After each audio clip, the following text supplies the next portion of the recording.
The headlines over the last few days have been mainly focused on the foreign diplomats who clashed with President Trump in Paris.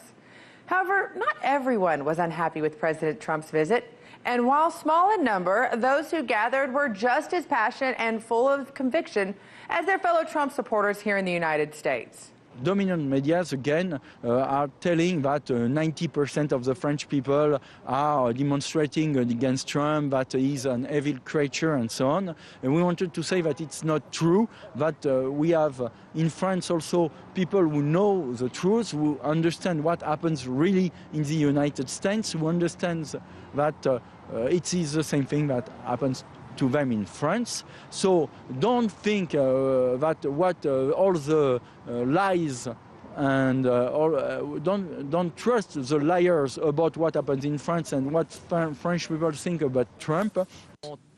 Listen, it's always hard to organize any rally when it is rainy and cold, but to Bernard, it was important to make sure the rally actually happened. De toute façon, il est impératif que les relations.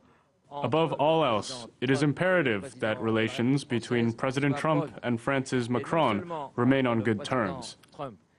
Not only that, but also between Trump, Macron, and the President of the Russian Federation. There are three important heads of state which have a major influence on the international stage. It's of utmost importance in order to assure global balance and stability, given the current threat of socioeconomic issues. The familiar rally themes from America could be heard from the speakers and those in the audience. Praises for President Trump and his stances on illegal immigration, the fake news media targeting him, and moving the embassy to Jerusalem often were repeated. They even talked about the witch hunt of the Mueller investigation. Also parallel were the thoughts from young Trump supporters in the audience who spoke about friends not liking the President Trump, which was opposite from his own. Yet he felt it wasn't the popular opinion to express, he told me. This isn't surprising, as President Macron is not the most popular in his country either, with the latest poll release from YouGov at the beginning of November showing the French leader at his lowest level of popularity so far, with just 21% of French voters viewing his actions as president favorably. That's half of President Trump's Real Clear Politics favorable rating of 41%.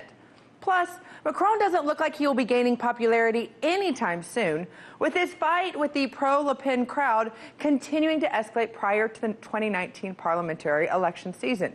And just last week, only 56% of New Caledonian residents voted to remain a part of France. So Trump supporters, you don't have to eat freedom fries anymore, and you can go get a French manicure and go back to French kissing, because you are not alone in your support, even if that is not the story that is often told.